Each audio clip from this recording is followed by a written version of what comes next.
Okey, kita tinggalkan wanita Wahabi, kita pergi kepada yang isu yang lebih besar. Okey. Politik Malaysia yang dilihat sekarang ini selepas kejatuhan daripada kerajaan Pakatan Harapan dan tertubuhnya kerajaan Perikatan Nasional. Politik di Malaysia dilihat cacar merbah, tidak stabil. Satu kali itu dia hanya beza hanya 3 MP saja dan sekarang agak 5 MP saja berbeza, which is sangat kecil perbezaan antara parti yang menyokong MP yang menyokong kerajaan.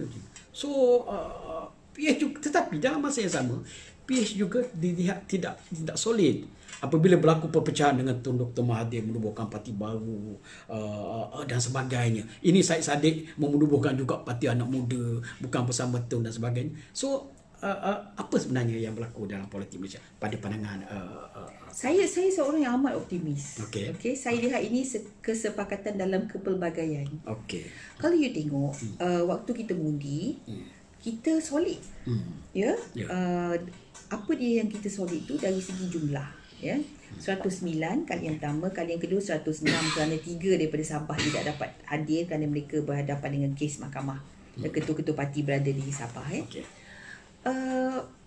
Kita sepakat di dalam menentang kleptokrats. Okey, kerajaan yang sepatutnya tidak berada di situ dan tidak mendapat mandat rakyat dan kerajaan yang bersekongkol dengan pemimpin yang rasuah. Kita sepakat. Jadi saya rasa kita raikan kepelbagaian as long as we can agree on the common denominator, which is to fight the corrupt leaders, ya.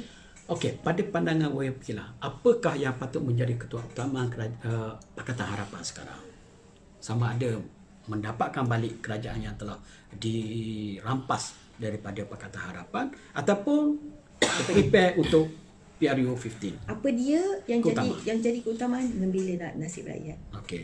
Kita perlu fokus kepada membela nasib rakyat. Sebab sekarang dalam keadaan pandemik, ya, ekonomi rakyat amat terjejas, ya. Orang susah bertambah susah. Dan kalau kita tengok kepada kajian kemiskinan, ya, kita tengok paras garis kemiskinan dah naik. Dulu 980, sekarang dah naik kepada 2000, ya. Dan kalau kita tengok pada garis kemiskinan, kalau di peringkat 2000 itu berapa peratus daripada rakyat Malaysia yang miskin, yang susah, yang terkesan daripada yang biasa-biasa pun dah susah, tambah pula dengan pandemik COVID ini, ya. Jadi kita harus fokus kepada membela nasib rakyat, menjadi juru bicara isu masalah rakyat.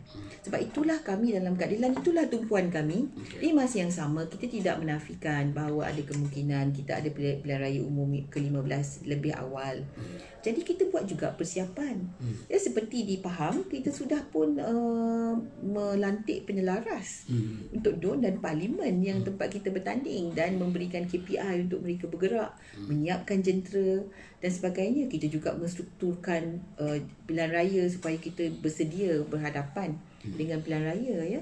Tetapi di masa yang sama kita tidak menolak, ya, usaha-usaha untuk mengembalikan mandat rakyat.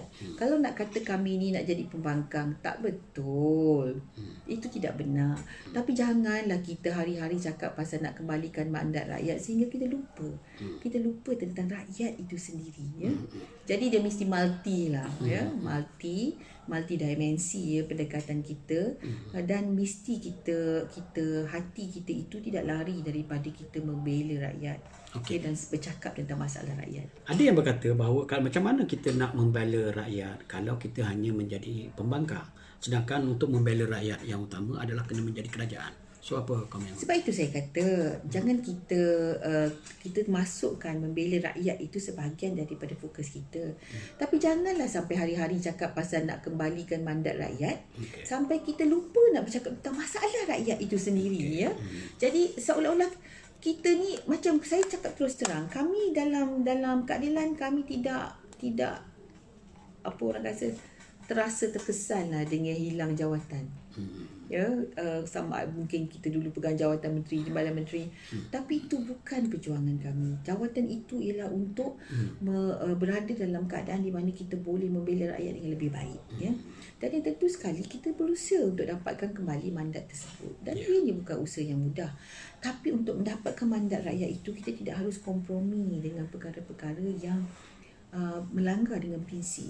Contohnya kalau kita diminta untuk bekerjasama dengan mereka kelompok-kelompok yang tertentu yang dengan itu kita akan kompromi prinsip kita, itu bukan sesuatu yang kita harus pegang. Ya, di sinilah apa orang kata satu garis panduan yang kita pegang betul-betul ya. Kuasa itu untuk apa? Kuasa itu untuk islah, untuk laksanakan islah, untuk laksanakan reform, dan kita nak kembalikan balik kuasa itu untuk supaya kita dapat melaksanakan mandat tersebut dan laksanakan the real reform yang mungkin di masa kita 22 tahun 22 bulan jadi kerajaan pun kita ada benda-benda yang kita tak dapat nak laksanakan.